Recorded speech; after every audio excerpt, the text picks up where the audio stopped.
Maranata, meus irmãos, tudo bem? Falem aqui comigo. Vamos meditar sobre o Reino de Deus? Vamos lá. Vamos ler dois versículos de Mateus capítulo 5. A gente vai ler o verso 17 e o verso 18, que diz assim: Não cuideis que vim destruir a lei, ou os profetas. Não vim abrogar, mas cumprir.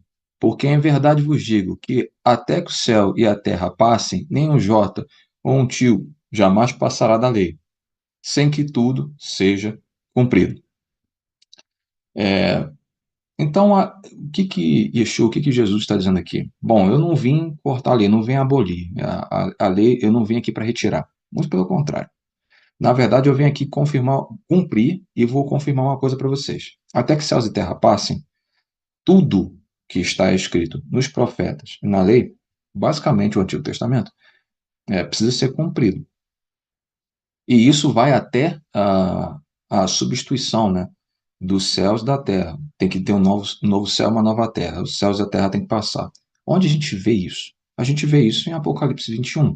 Com a descida da Nova Jerusalém, os céus e a terra antigos vão passar e vão ter um novo céu e uma nova terra. Isso é basicamente a fusão da realidade que existia no Éden, que foi separada, e quando você Nova Jerusalém vai ter novamente, que é a fusão céus e terra no mesmo lugar, na mesma região. Então você quer dizer, Diego, que, bom, já que a lei vai perdurar até a descida da Nova Jerusalém, então eu que sou gentil, eu também. Nós vamos ter que nos enquadrar dentro da realidade da Torá como um judeu? Não.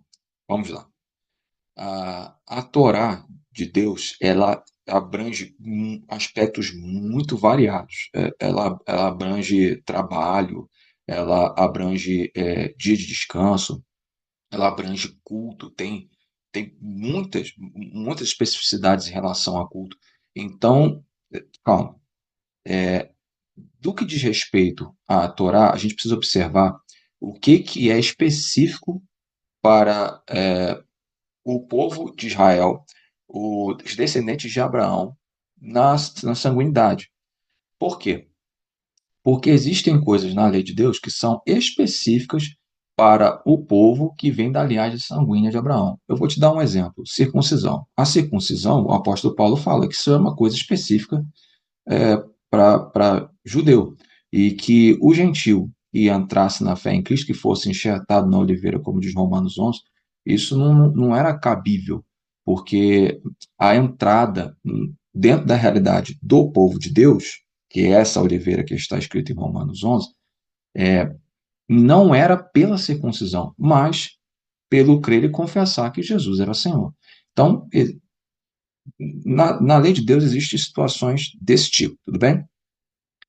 Bom, vamos lá. O Novo Testamento ele está repleto de aplicações, de situações do Antigo Testamento que foram aplicados pelos apóstolos para os gentios. A gente vê inúmeras situações dessas. Por quê? Porque, na verdade, essa aplicação da lei ela está dentro daquele que está na aliança que existe no Messias judeu. Cristo, Yeshua, Jesus, é o Messias judeu. Então, quando a gente passa a crer, confessar Jesus como Senhor, crer que Ele é o nosso Salvador e Senhor, então a gente entra nessa realidade, nessa aliança que está no Messias judeu. A gente vê muitos exemplos desse tipo de aplicação. Bom, vamos lá. Em 1 Coríntios capítulo 5, a gente vê a aplicação da igreja de Coríntios, que era predominantemente de gentios, não eram de judeus necessariamente a maioria, e foi aplicada à situação da Páscoa. A gente vê, por exemplo, em Colossenses capítulo 2, versículos 14 a 16, o apóstolo Paulo ele fala sobre as festas bíblicas. E Colossos era uma igreja que era predominantemente de gentios. E eles comemoravam as festas e o Shabat. Você teve uma ideia, os gentios guardavam o sábado. Então, sem crise. Em Romanos, fala sobre a justificação pela fé. Isso está escrito na história de Abraão. Abraão, ele veio antes da entrega da lei de Deus para Moisés. Veio muito tempo antes. E como é que foi a justificação de Abraão? Abraão creu e isso lhe foi imputado por justiça. Então a justificação foi pela fé. Isso foi aplicado na carta aos Romanos, tanto a judeus quanto a gentios. A justificação é pela fé no Filho de Deus. Ponto. Então você vê que existem aplicações variadas em igrejas variadas de situações do Antigo Testamento para gentios, tudo bem? É muito comum o crente entender esse lei de Deus, essa expressão lei de Deus, como se fosse uma espécie de registro de várias leis escrito numa pedra, uma espécie de regulamento. Então, o que é a lei de Deus? É regulamento. A vida em Cristo não é para ser uma vida de regulamento. Sim, não é para ser uma vida de regulamento. Muito pelo contrário, é para ser uma vida de transformação, de fé em fé, de glória em glória. Não é para ser uma vida de regulamento. Então, como é que entra a lei nessa história? Eu estou em Cristo, não estou debaixo da lei. Bom, vamos lá. Lei não é um monte de regulamentos escritos numa pedra. Isso não é Torá de Deus.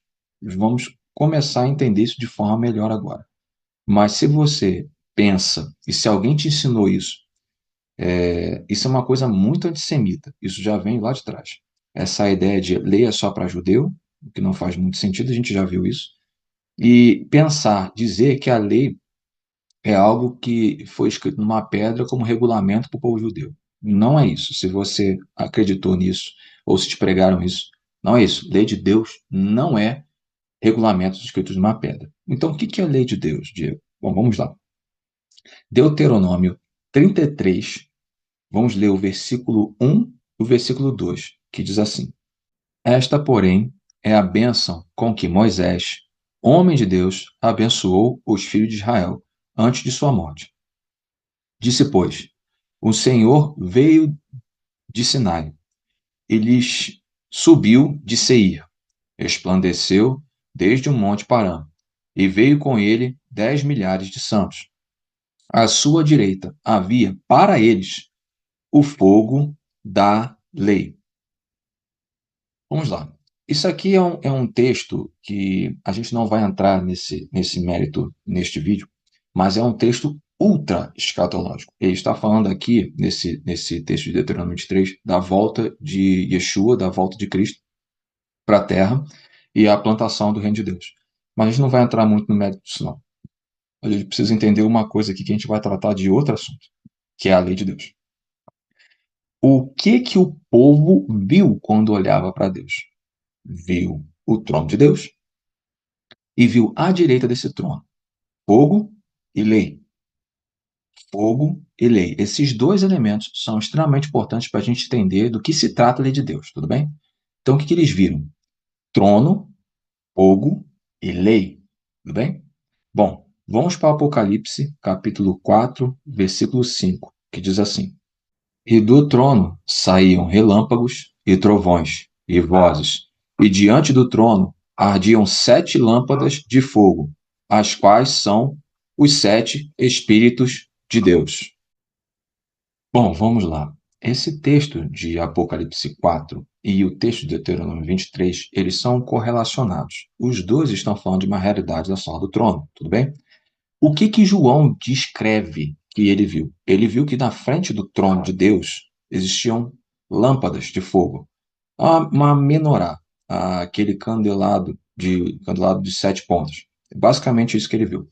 Esse candelabro ardia e era na frente do trono. E são os 7 Espíritos de Deus, ou seja, o fogo que está na frente do trono nessa menorá, as mesmas chamas que foram descritas em Deuteronômio 23, Deuteronômio 33, que são as chamas do Espírito Santo. Então, essas chamas estão na frente do trono. Então, viram as chamas na frente do trono e viram que estava atrás do trono. Vamos ler também Hebreus, capítulo 10, versículo 12. Diz assim: Mas este, havendo oferecido para sempre o único sacrifício pelos pecados, está assentado à destra de Deus. Quem foi que ofereceu o sacrifício único e suficiente pelos pecados da humanidade? Cristo. E depois que ele ofereceu, ganhou o direito de assentar à destra de Deus. Lá em Deuteronômio 23, Deuteronômio 33, foi visto as chamas de fogo e à destra de Deus a lei de Deus. Ora, pois. Então, o que o povo viu que era a lei de Deus? Cristo. Então, Cristo é a lei de Deus. Torá não é um conjunto de regras, um conjunto de regulamentos religiosos para que a gente seja aceito diante de Deus. Negativo. A gente só é aceito diante de Deus, justificado pela fé no Filho de Deus por causa do sacrifício dele. Então, na verdade, o que é essa lei? Essa lei mostra que tipo de vida que o crente tem que ter, a vida de Cristo. O que é a lei de Deus? Na verdade, essa expressão está errada. Na verdade, é quem é a lei de Deus? Quem é a Torá de Deus? O Filho, Cristo, o Filho de Deus vivo, Yeshua, Jesus. Ele é a Torá de Deus. Ele é o parâmetro do reino. Ele é o tipo de crente que nós temos que ser diante de Deus. Ele é, na verdade, o padrão estabelecido por Deus para que a gente viva. Esse não é o padrão para que a gente seja aceito. Esse é o padrão porque nós fomos aceitos por causa do sacrifício dele. Então, a partir do momento que a gente entra na aliança em Cristo, espera-se de nós que nós vivamos a vida de Cristo. Por isso que ele é a Torá de Deus. Cristo, ele é o Deus que eu preciso conhecer e não conheço. E ele é o homem que eu preciso ser e não sou. Vamos orar? Senhor Deus, nos ajude.